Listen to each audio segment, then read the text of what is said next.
नमस्कार, मैं आकृति और आप देख रहे हैं इंडिया पब्लिक खबर।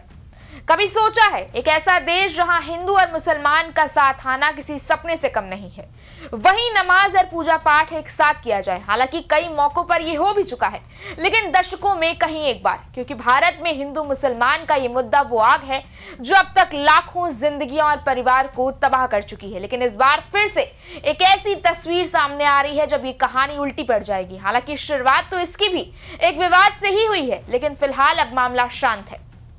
पूजा पाठ और नमाज अब एक साथ किया जाएगा। जी हां, मध्य प्रदेश के भोजशाला में 1000 साल पुराना इतिहास कई दशकों से पूजा और नमाज के विवाद में फंसा था और एक बार फिर से यही विवाद दोहरा गया। वजह वसंत पंचमी और जुमे की नमाज, दो समुदायों के बीच का मामला। दोनों के बीच दशकों से ये टकराव रहा। धार जिले में स्थित भोजशाला को लेकर एक बार फिर विवाद सुप्रीम कोर्ट पहुंच गया। बसंत पंचमी से ठीक पहले संवेदनशील मुद्दे पर सुप्रीम कोर्ट में जमकर बहस हुई। मामला इस बात को लेकर है कि 23 जनवरी यानी कि कल बसंत पंचमी के दिन भोजशाला परिसर में पूजा और नमाज किस समय और कैसे होगी। अब देखिए, कल बसंत पंचमी है, कल जुमा भी है। जुमे को क्या होगा, भोजशाला में नमाज पढ़ी जाएगी या नहीं, क्योंकि हिंदू पक्ष कल भोजशाला में बसंत पंचमी की पूजा करेगा। हिंदू पक्ष इस बात पर अड़ा था कि कल भोजशाला में मुसलमानों को जुमे की नमाज पढ़ने से रोका जाए, लेकिन मुसलमान इसके लिए तैयार नहीं। लेकिन इस पूरे विवाद पर देश की शीर्ष अदालत ने विराम लगा दिया है।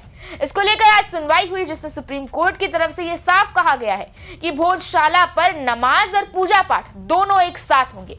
वहीं इस सुनवाई से पहले हिंदू महिलाओं ने घर घर पीले चावल बांटकर लोगों से कल वसंत पंचमी पर होने वाली पूजा में शामिल होने की अपील की है। अब देखिए, साफ है कि मध्य प्रदेश के भोजशाला विवाद पर बात बन गई है। सुप्रीम कोर्ट ने भोजशाला विवाद पर फैसला सुना दिया। सुप्रीम कोर्ट के इस फैसले के मुताबिक अब भोजशाला में कल यानी कि 23 जनवरी को पूजा के साथ साथ नमाज भी होगी। जाहिर है कि सुप्रीम कोर्ट ने भोजशाला विवाद पर बीच का रास्ता निकाला, मतलब भोजशाला में पूजा भी होगी और नमाज भी। सुप्रीम कोर्ट ने बसंत पंचमी पूजा को सूर्योदय से सूर्यास्त तक की इजाजत दी, जबकि जुमे की नमाज दोपहर 1 बजे से 3 बजे तक होगी। सुप्रीम कोर्ट में सीजेआई सूर्यकांत की बेंच ने इस मामले पर फैसला सुनाया। हिंदू पक्ष की मांग पर सुप्रीम कोर्ट ने कहा कि आपको परंपरा के अनुसार पूजा करने की इजाजत है, लेकिन जुमे की नमाज दोपहर 1 से 3 बजे तक ही होगी। दरअसल भोजशाला मस्जिद परिसर में बसंत पंचमी पूजा के कारण सूर्योदय से सूर्यास्त तक नमाज न पढ़ने की मांग वाली अर्जी दायर की गई थी। इस पर आज सुप्रीम कोर्ट ने यह फैसला सुनाया है। ये याचिका हिंदू फ्रंट फॉर जस्टिस ने दायर की थी। हिंदू फ्रंट फॉर जस्टिस ने नई अर्जी दाखिल कर 23 जनवरी को वसंत पंचमी को भोजशाला में सिर्फ हिंदुओं को सरस्वती देवी की पूजा करने की इजाजत दिए जाने और मुसलमानों को उस दिन वहां प्रवेश करने से रोकने की मांग की थी। इस पर मस्जिद कमेटी की तरफ से पेश वकील सलमान खुर्शीद ने याचिका का विरोध किया। सलमान खुर्शीद ने कहा कि इससे पहले भी 3 बार ऐसा हो चुका है, लिहाजा याचिका सुनवाई योग्य नहीं है। हालांकि सबकी दलीलें सुनने के बाद सीजेआई ने बीच का रास्ता निकाला और हिंदू और मुस्लिम दोनों पक्षों को पूजा और नमाज की इजाजत दे दी।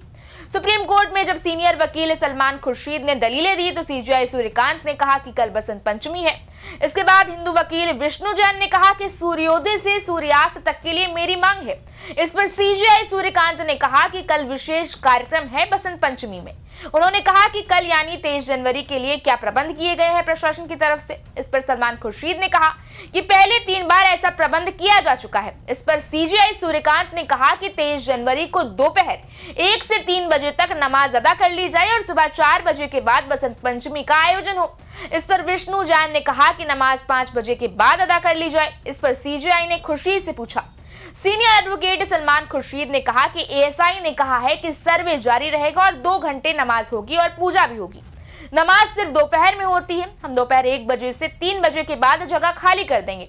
इस पर जस्टिस बागची ने कहा कि मुहूर्त दोपहर 1 बजे तक है, पूजा दोपहर 1 बजे तक पूरी हो जाए और उसके बाद नमाज होगी। इसके बाद एडवोकेट विष्णु जैन ने कहा लेकिन मुहूर्त सूर्योदय से सूर्यास्त तक है। इस पर सुप्रीम कोर्ट के चीफ जस्टिस सूर्यकांत ने कहा कि बेहतर होगा कि ऐसे इंतजाम हो कि दोनों समुदाय के लोग पूजा या नमाज कर सके। सुप्रीम कोर्ट ने कहा कि प्रशासन ऐसे इंतजाम करे। इसके बाद मध्य प्रदेश सरकार के लिए एएसजी के एम नटराजन ने कहा कि हमने परिसर में ही एक जगह को चिन्हित किया है जहां नमाज हो सके।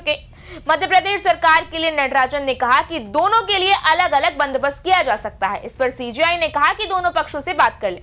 अब देखिए, विष्णु शंकर जैन की दलील यानी कल वसंत पंचमी के दिन भोजशाला में पारंपरिक तरीके से जो पूजा पाठ होता रहा है वो हो। लेकिन कल शुक्रवार का दिन है, मुस्लिम पक्ष के द्वारा नमाज भी कर सकते हैं। हालांकि कुछ वक्त के लिए ही ये टाइम दिया गया है। इसके अलावा मुस्लिम पक्ष द्वारा जो आना चाहते हैं उनके लिए पास भी बनवाने और उनके आने के लिए रास्ता दिया जाएगा। यानी आप देखें तो कुल मिलाकर भोजशाला में इस बार पूजा पाठ और नमाज एक साथ चलने वाले हैं। प्रशासन ने इसके लिए तैयारियां भी कर ली हैं और ये शायद पहली बार है जब भोजशाला में पूजा पाठ और नमाज एक साथ हो रहे हैं। लेकिन कहीं न कहीं प्रशासन और सरकार के लिए किसी चुनौती से ये कम भी नहीं है, क्योंकि इतिहास गवाह रहा है कि हमारे देश में हिंदू मुसलमान का ये मुद्दा अब कोई आम मसला नहीं है, बल्कि वो चिंगारी है जो कभी भी भड़क सकती है। ऐसे में सरकार और प्रशासन को जरूरत से ज्यादा सावधानी बरतनी पड़ेगी ताकि कोई विवाद न हो। इस पर आपकी क्या राय है, आप हमें कमेंट सेक्शन में जरूर बताएं। इस वीडियो को लाइक करें, शेयर करें, चैनल को सब्सक्राइब करें। शुक्रिया।